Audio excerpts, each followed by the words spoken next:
Comme vous le savez, votre émission a comme vocation de pouvoir véritablement mener une campagne contre les antivaleurs, contre tout ce qui empêche le Congo d'aller de l'avant.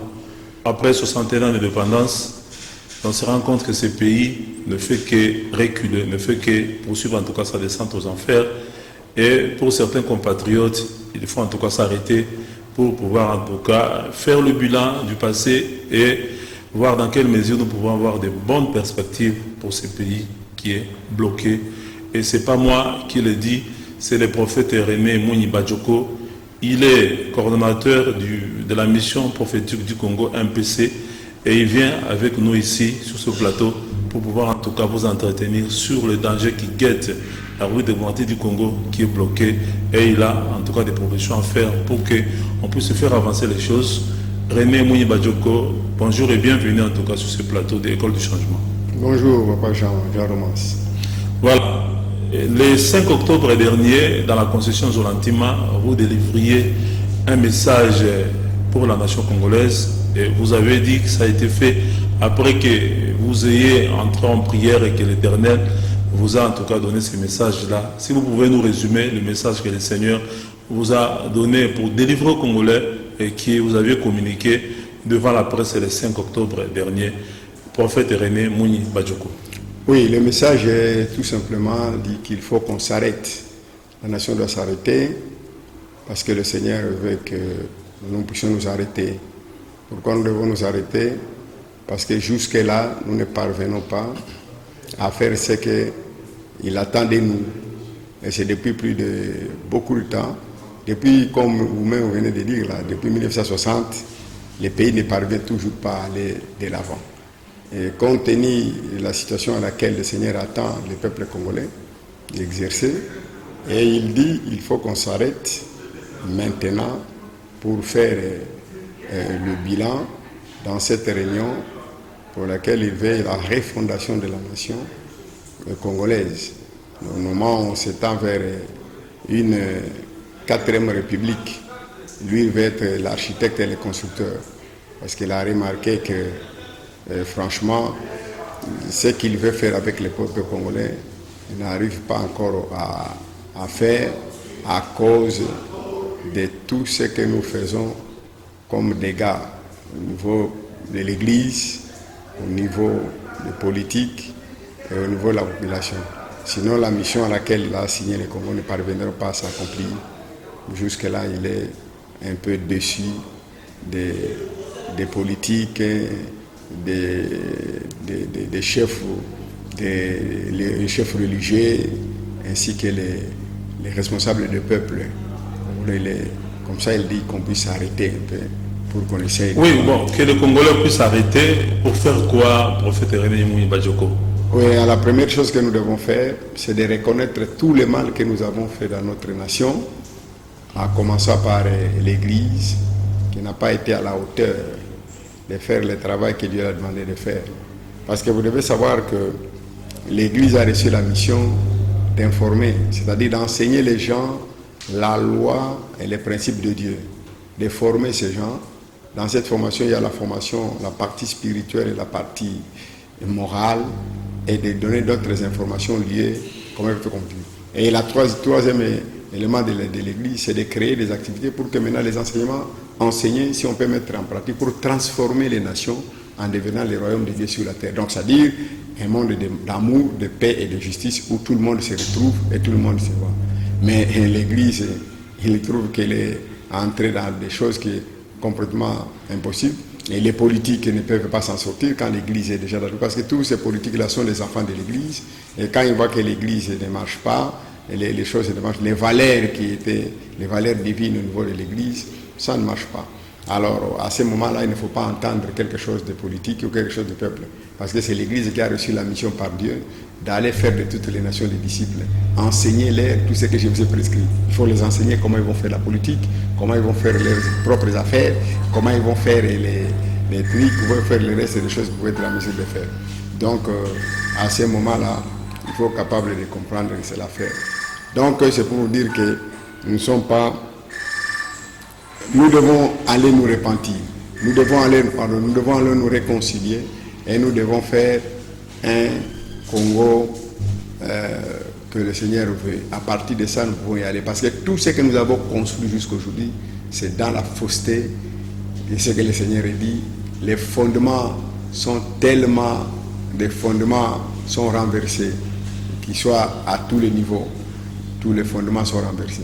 Donc le pays ne peut pas aller avec. Voilà, vous dites qu'il faut s'arrêter parce que même l'Église elle-même a échoué à pouvoir transformer la société, et même ça se vérifie parce que nous sommes une nation pratiquement plus de 80%, disons chrétienne, et nous allons à l'église tous les jours, tous les dimanches, mais pourquoi est-ce que ça ne change pas? Est-ce que c'est la faute à ceux qui prêchent la parole et vous prêchez mal, ou ce sont les chrétiens eux-mêmes, quand ils entendent l'enseignement au niveau de l'église, ils arrivent à la maison et ils oublient tout ce qu'on leur a enseigné au lieu de mettre son exécution?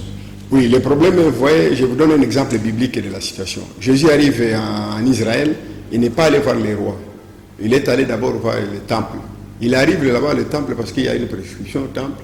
Il connaît que c'est le temple qui forme les gens. C'est les sacrificateurs qui forment les rois. Et les rois essayent de transformer la nation.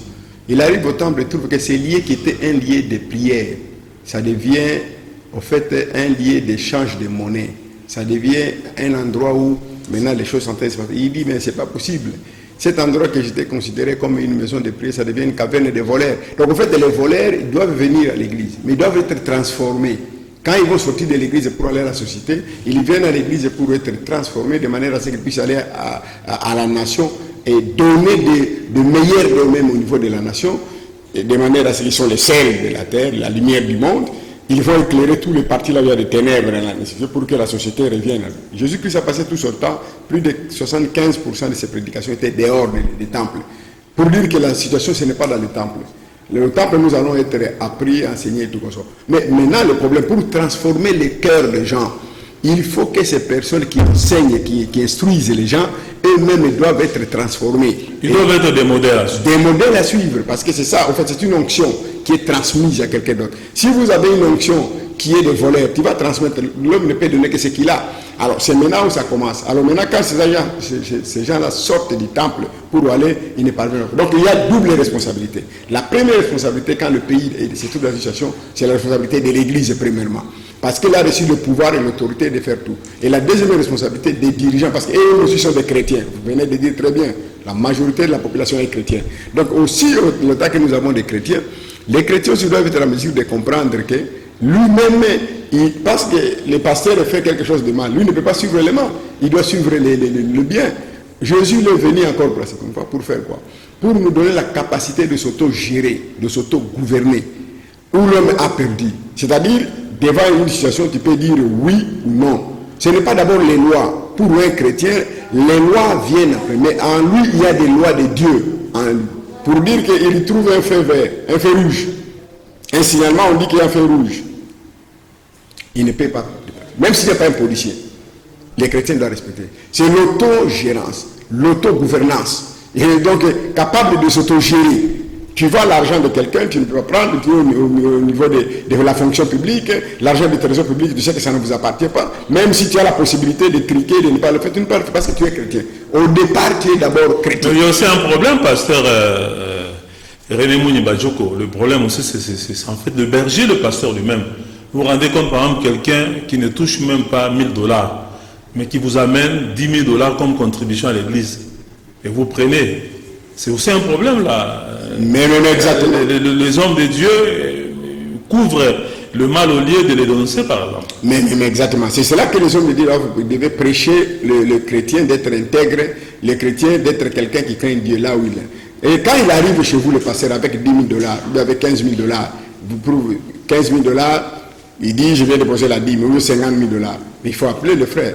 Bon, peut-être, des fois, ça dépend d'une église à une autre, où les gens viennent déposer leur dîme directement peut-être dans les paniers, où vous ne savez pas la personne qui a dégagé. Mais la plupart du temps, les gens qui viennent avec des grosses sommes d'argent comme ça, ils vont toujours directement voir les pasteurs. Ils ne peuvent peut-être déposer comme ça, il va aller dire au pasteur, j'ai $10,000, j'ai $15,000 de dîme et tout comme ça. Mais le pasteur doit se poser la question, et il doit lui poser là. Ils vont lui demander, monsieur, vous m'avez amené $15,000. Combien vous avez réussi, quelle affaire vous faites et quel est votre salaire que vous recevez, à combien votre salaire. Est-ce qu'aujourd'hui les pasteurs demandent ça? Est-ce qu'aujourd'hui ils se posent même des questions? C'est là où ça commence, c'est le problème. Parce que si on veut que le pasteur est correct, et le pasteur a la crainte de Dieu, il ne court pas derrière l'argent. C'est pourquoi tu as vu dans le temple, au lieu qu'on puisse chasser les gens, de vendre dans le temple, ça devient les affaires. Donc on commence à faire même les affaires avec les pasteurs. Et ces affaires-là qui sont mauvaises. Bébé Mouni Badjoko, je rappelle que vous êtes coordinateur du mouvement de la mission prophétique pour le Congo MPC, qu'avec vous nous sommes en train en tout cas de parler du rôle de l'Église dans les changements de gouvernance. Mais on a vu par exemple dans notre pays, sous d'autres cieux, depuis toujours, c'est le ministère de l'Intérieur par exemple qui organise les élections. Mais nous ici on dit bon, pour une question de confiance, parce que les hommes politiques ne se font pas confiance, par exemple, parce qu'on a fait que celui qui organise les élections, c'est celui qui les gagne. Il faut qu'on confie ces tâches-là, par exemple, aux religieux. Mais vous avez vu, depuis que ce processus a commencé jusqu'à maintenant, les religieux ne se mettent toujours pas d'accord pour faire un choix de celui qui doit gouverner la commission d'élection nationale indépendante. Cette fois-ci, vous avez vu aussi comment il y a eu des tiraillements jusqu'à ce jour. En tout cas, c'est sans consensus que Denis Kadima a été, par exemple, entériné au niveau de l'Assemblée nationale et ça continue en tout cas à créer une controverse. Qu'est-ce qui s'est fait qu'on confie une telle mission à l'Église pour pouvoir quand même conduire la nation sur le plan électoral, mais que les hommes de Dieu, au lieu de regarder dans la même direction, ils sont divisés, ils ne s'entendent pas. Non, c'est exactement, je vous dis que l'Église est malade, la prêtrise est malade, parce que c'est la prêtrise qui détermine l'héritage d'un peuple.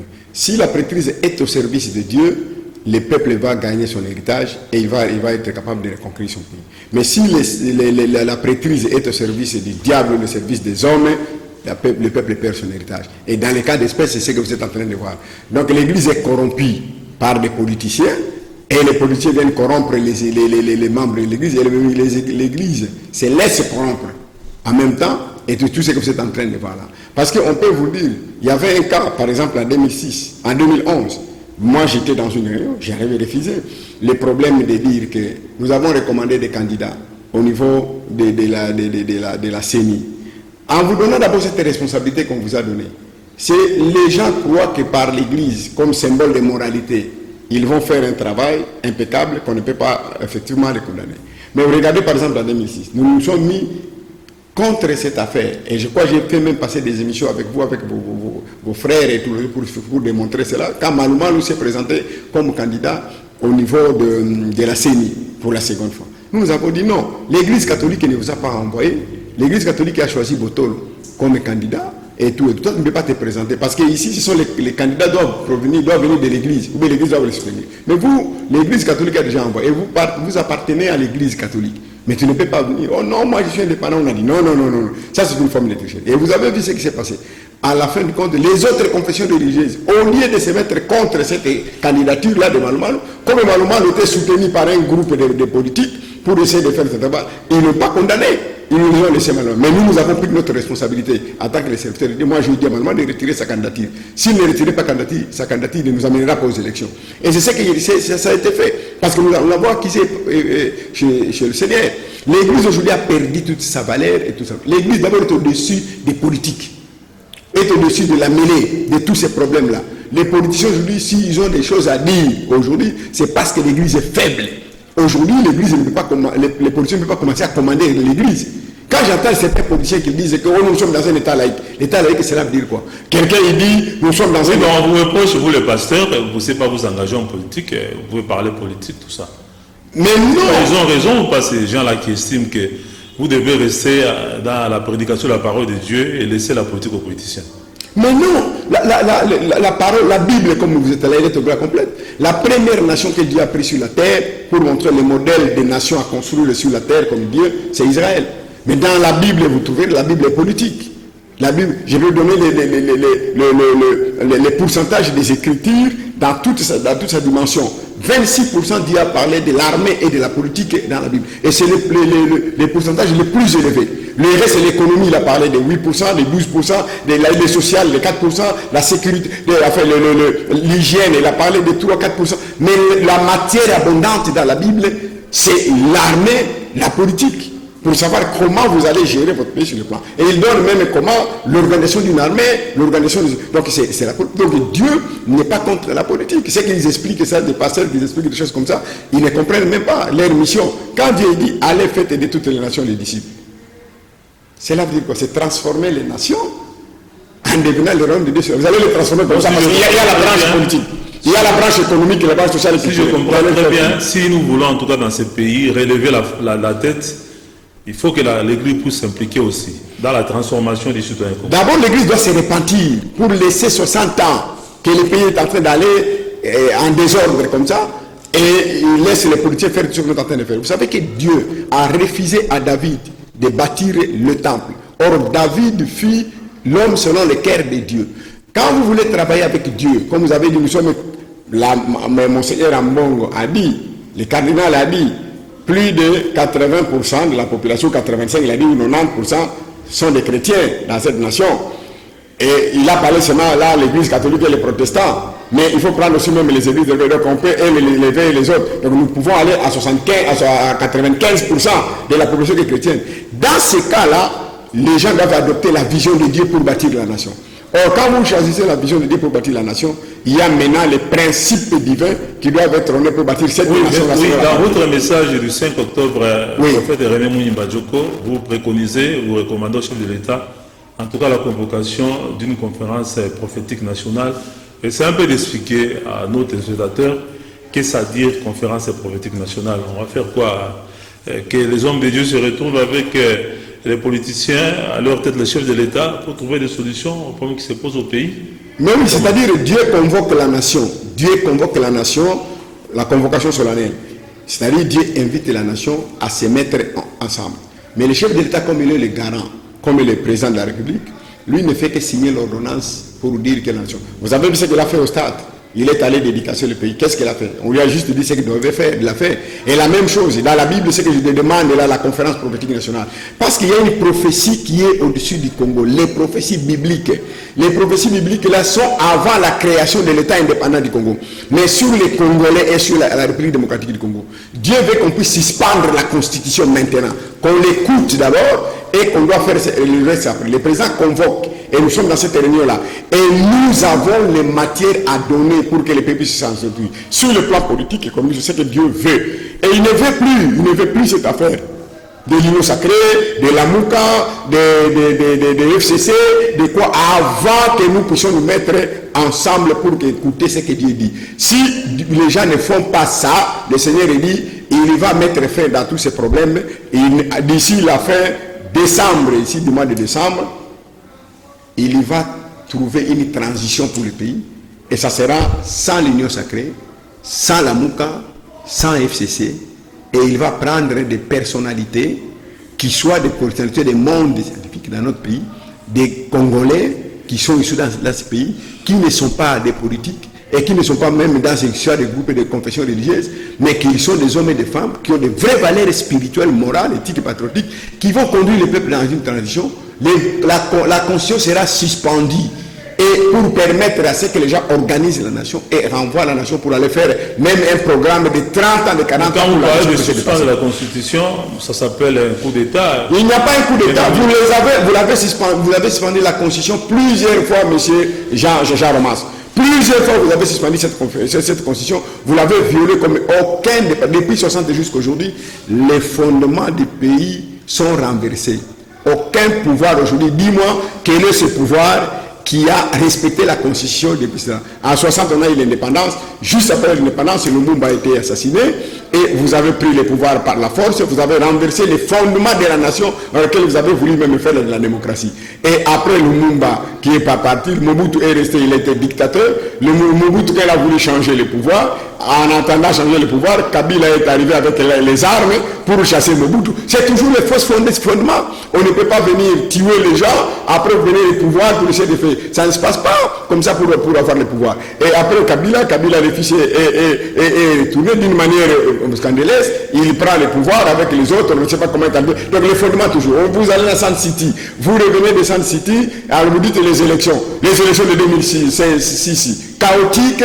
Nous avons vu les armes ici dans cette ville qui étaient passées parce que les chefs religieux n'ont pas assumé les responsabilités de prononcer des vrais résultats qui n'ont pas été faits. Nous avons eu des choses qui sont passées dans cette 2011, la même chose. Les autres ont prêché serment sous le manguier et les choses se sont entamées. Ça n'a pas tenu, des dialogues et un dialogue et tout comme ça.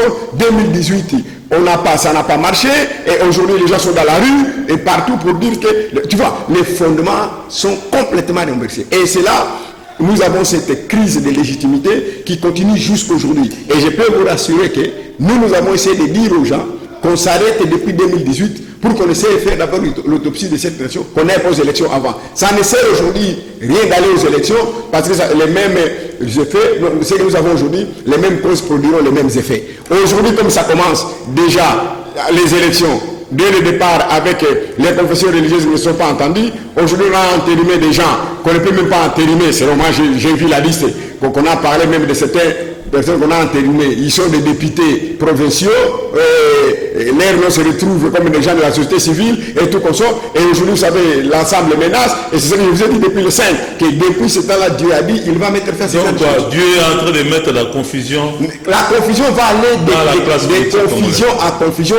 On a même suivi la correspondance de Moïse Katumbi Tchapo, le président de l'Assemblée pour la République, le chef de l'État, où il dénonce pratiquement les retours des pratiques décriées de l'époque, aujourd'hui avec le débauchage, avec l'achat de conscience, tout ça, et qu'il demande au chef de l'État, par exemple, de ne pas signer la lettre d'investiture de l'équipe Kadima, sinon il va se retirer de l'Union sacrée. Je ne sais pas quel point de vue, vous en tant qu'homme de Dieu, vous avez sur ce genre de prise de position. Et c'est quoi? C'est la confusion que Dieu est en train de créer au sein de l'Union sacrée, au sein de toutes les composantes, ou comment? J'ai dit au président de la République actuelle, dès qu'il est arrivé au pouvoir, nous avons écrit 2 pétitions pour lui faire voir la situation sur la langue prophétique de la nation. Le fait que vous avez évoqué quelque chose de très important, avoir plus de 95% de la population chrétienne, cette population-là croit à un Dieu, il croit à des principes divins de la Bible. C'est là que ça devient compliqué. Il faut que nous puissions rebâtir cette nation avec Dieu. Ça ne pouvait pas passer sans Dieu. Mais là, il faut aller dans les fondements. Ce que vous voyez là, c'est la confusion qu'il est en train de mettre. Et il mettra la confusion jusqu'au jour qu'il veut dire nous arrêtons. Dieu n'a pas besoin qu'on aille aux élections maintenant. Les élections, ce n'est pas dire que nous allons reporter des années. Mais il faut qu'on se mette d'abord. On peut parler dans un mois. Les choses se terminent, puis on continue les programmes des élections. Pour trouver un nouveau consensus. Ce n'est pas d'abord le nouveau consensus. Dieu ne demande pas d'abord le nouveau consensus avec lui, Dieu. Vous savez, le président a dédicacé le pays. Il a donné le pays à Dieu.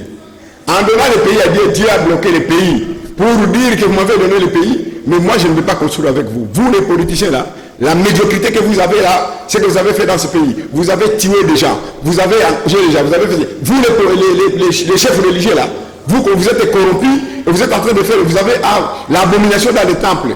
Vous avez utilisé le cultisme et la sorcellerie dans le temple. Et l'argent et les femmes que vous avez détruit mon temple comme ça, je vais continuer, je vais aller avec vous comme ça. Non, mettez-vous d'abord d'accord, que vous puissiez comprendre tout le mal que vous avez fait. Vous reconnaissez, vous définissez maintenant la République de demain dans le pardon, dans la réconciliation et dans cette repentance que vous devez reconnaître que vous avez tous là. Vous êtes arrivé des députés, vous avez triché, on vous a nommé des députés, vous n'avez pas été élus. Vous êtes devenus à tous les postes de la République, là où vous êtes depuis ce temps que nous sommes revenus.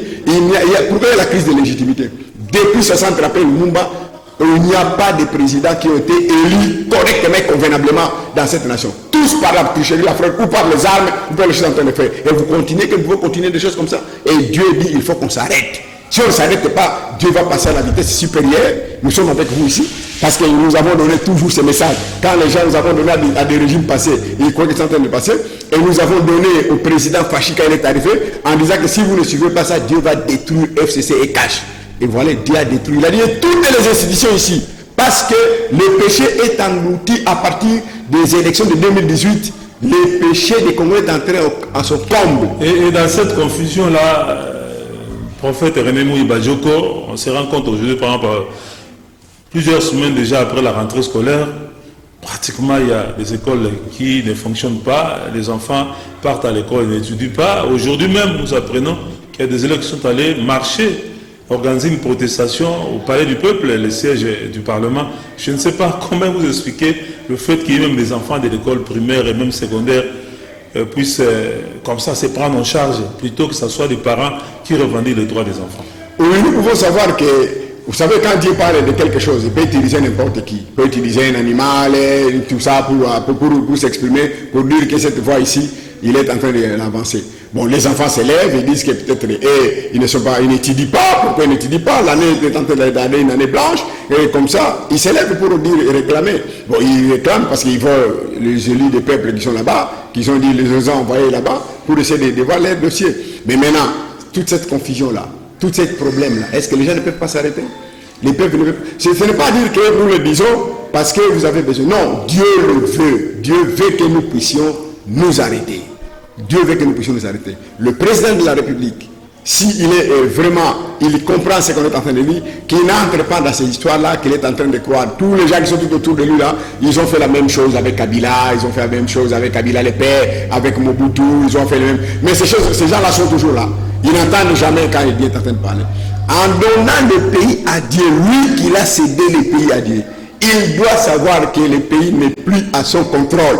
Le pays est dans les mains de Dieu. Et personne ne contrôle le pays, c'est Dieu qui le contrôle.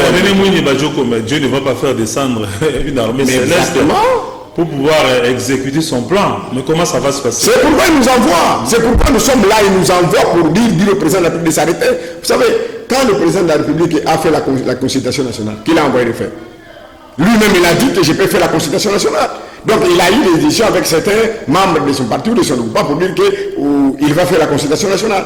Mais pourquoi, quand vous avez fait le dialogue ici, plusieurs dialogues, plus d'autant de dialogues dans le pays, qui vous a envoyé, il peut y avoir la pensée de Dieu, mais ce sont les hommes qui sont venus. Mais aujourd'hui, quand il est allé au stade, est-ce que c'est les anges qui sont descendus pour aller au stade?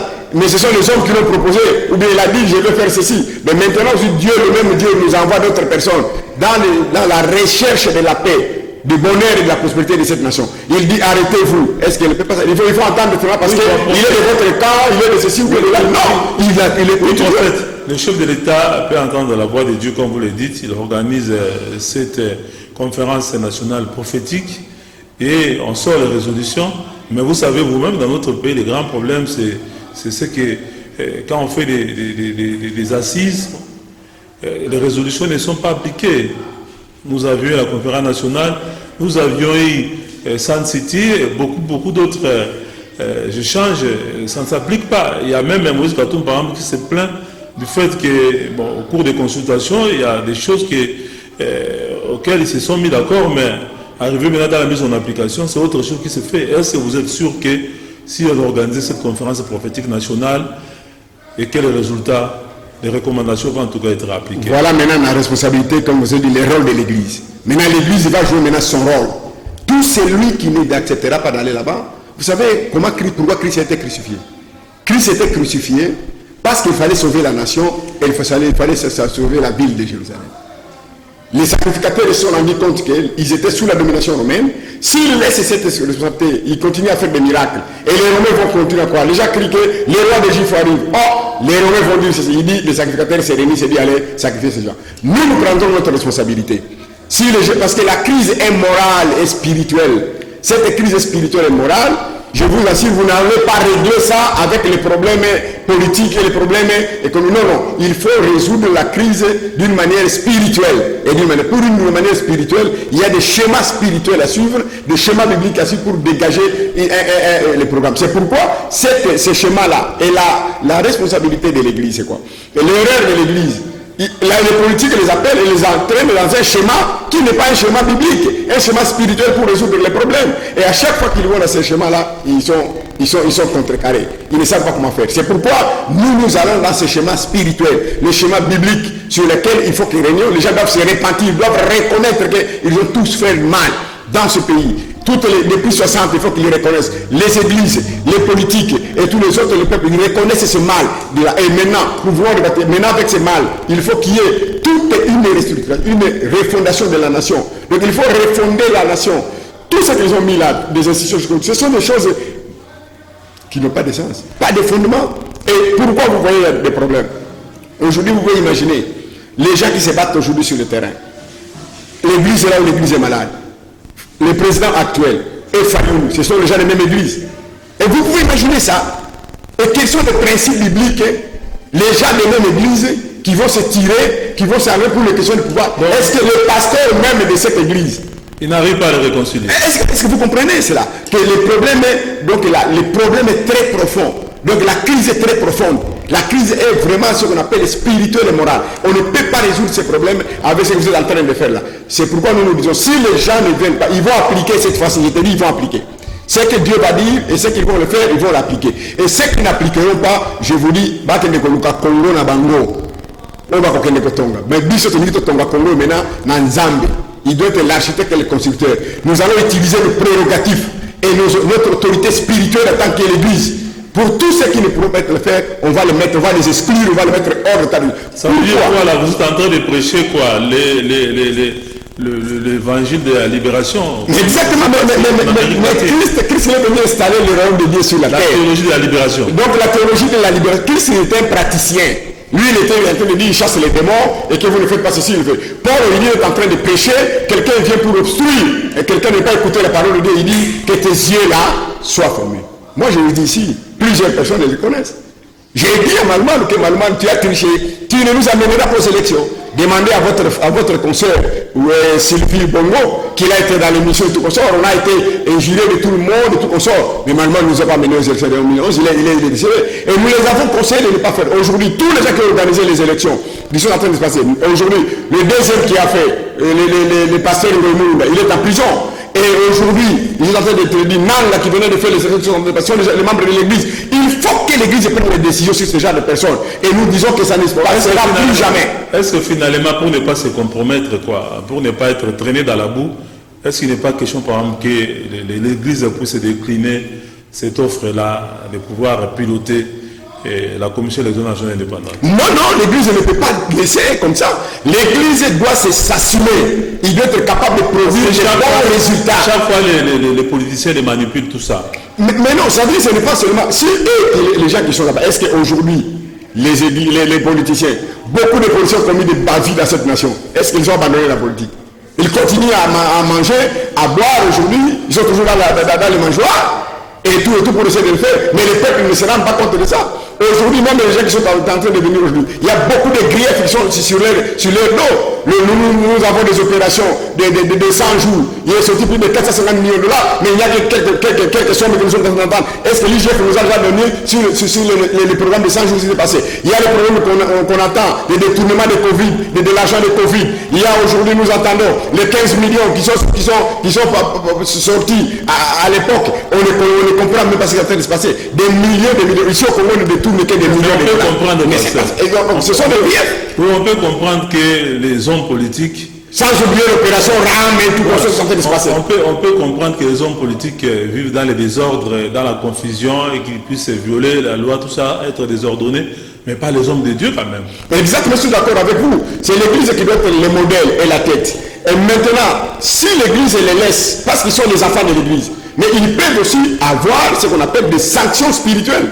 Par exemple, ils sont capables de les excommunier. Tous ces gens-là, ils sont des églises catholiques, des protestants, des réveils et tout consort, des timbanguistes et tout consort. Mais pourquoi ils ne parviennent pas à les sanctionner spirituellement? Les excommunier de toutes les églises catholiques, les excommunier de toutes les églises protestantes, de toutes les églises de réveil, tous ces frères-là qui viennent à l'église et les amènent. Mais le problème c'est quoi? Aujourd'hui, ils les amènent de l'argent et des jeeps, ils changent de discours, ils sont en train de croire qu'on est en train de faire. C'est ça l'erreur de l'église, corrompue, l'église est corrompue jusqu'à la mauvaise opinion. Au lieu d'avoir l'amour du Christ, l'église d'aujourd'hui commence maintenant à adorer l'argent. Non, de l'église est dans le matériel, dans l'argent, et c'est ce qui tue. On ne refuse pas d'avoir de l'argent, mais il faut les avoir honnêtement, pas dans la corruption. Quand vous êtes en train de vous dire, quand vous regardez ce qui se passe aujourd'hui, encore cette fois-ci, au niveau de la CENI, de la désignation des responsables de la CENI, ça c'est du n'importe quoi. Dieu n'est pas là. Comment vous allez voir que Dieu est là? Vous violez les lois, vous violez les principes, les règles et tout ça. Vous, les hommes de Dieu, on va aller vous loger dans un hôtel pendant autant de jours et avec des gardes de corps aux frais de qui? Tout tout ça, ce sont l'église ne peut pas passer à ce niveau-là. C'est le niveau le plus bas que on le fait ouvertement. Mais ouvertement, sans peine. Et ils ont même l'audace de passer devant les gens pour dire la majorité est 6, même si vous allez vous violer la femme d'autrui, comme vous étiez 6 majorité, et que vous avez dit de vous dire que la majorité est là, et là, Dernière question, prophète René Mouni-Badioko. Il y en a qui disent, avec cette confusion au niveau des confessions religieuses, il faut karma confier maintenant l'organisation des élections au ministère de l'Intérieur. Non, nous on ne veut pas aller d'abord au niveau. La confusion là qui se tourne autour des confessions religieuses, c'est les politiques qui corrompent les ministres. Tous les deux sont punissables devant Dieu, devant la loi. Tous ils violent la loi et ils violent les principes divins et les principes chrétiens. Donc tous ils sont punissables. C'est pourquoi cette réunion-là est importante. Si vous voulez écarter les confessions religieuses, on va écarter tous les politiciens aujourd'hui, depuis 60 jusqu'à maintenant, ils seront tous écartés de la gestion du pouvoir. C'est ça notre combat. Parce que ce n'est pas l'église seule qui les corrompt. Aujourd'hui, qui est en train de corrompre les pasteurs? Ce sont les politiciens. Comme ils sont corrompus, tous ils sont punissables devant la loi. Alors maintenant, nous n'accepterons pas. C'est pourquoi nous voulons cette réunion-là. Si vous faites partie de l'église, de ne plus être à la gestion de la nation, et le politicien de 1960 jusqu'à aujourd'hui, ils ne seront pas, on ne va pas diriger, nous allons passer à la transition et nous viendrons vous prendre, vous, JR, et nous allons prendre les autres Congolais, il y a des Congolais très intelligents qui sont ici, et à la diaspora, la classe politique. Ils sont capables de... 60 secondes en tout cas, votre mot de conclusion, parce que nous sommes arrivés à la fin. Prophète René Mouni-Badioko, coordonnateur de la mission prophétique du Congo MPC Pensif. Oui, je disais ceci très rapidement. Très rapidement, je vous dis ceci. Nous devons nous arrêter. Nous avons demandé au chef de l'État de convoquer, avec tout le respect que nous le devons, on le doit, il doit convoquer la conférence prophétique nationale. C'est une assemblée solennelle, une réunion nationale, sur laquelle Dieu a une prophétie pour le Congo et il veut que cette prophétie soit accomplie. La mission de cette prophétie, c'est-à-dire le Congo doit devenir ces grands-là. Mais comment les politiciens vont faire, comment l'Église va faire et comment les autres Congolais vont se prendre pour que nous puissions dégager notre pays de cette situation-là. Est-ce que Dieu, c'est ça le schéma qu'il vient de tracer. En dehors de ce schéma, lui n'entrera pas dans cela et nous passerons dans une transition et il va écarter tous les acteurs politiques qui sont aujourd'hui et les chefs de confession religieuses qui sont aujourd'hui, ils risquent d'être mis de côté afin qu'ils puissent faire un autre travail avec les autres Français, avec les autres Congolais pour faire avancer le Congo dans les jours qui viennent parce qu'il a besoin des peuples congolais pour unir l'Afrique et le monde assassin. Merci beaucoup, prophète René Mouni-Badioko. Je rappelle que vous êtes coordinateur de la MPC, mission prophétique du Congo, et que vous parlez là du rôle, en tout cas, de l'Église dans les changements de gouvernance. Vous estimez que les hommes de Dieu ont déçu, les politiciens sont déçus, et que Dieu a un nouveau plan pour le Congo, et ça passe par l'organisation d'une conférence prophétique nationale à convoquer par ordonnance présidentielle par les chefs de l'État. Au cas où ça ne se faisait pas, en tout cas, Dieu va prendre en main la situation du Congo et le destin du Congo. Merci à tous de nous avoir suivis. Merci à l'équipe technique Moron Jambé, Olivier Longwango, Bruno Nzinga, Christian Banzolo. Merci à Romain Makonda dans la programmation. Merci en tout cas à tous ceux qui nous ont suivis. Restez branchés sur le programme de votre chaîne 40 Congo Télévision et de votre radio Liberté Kinshasa 96.8 MHz FM. Bye et à la prochaine.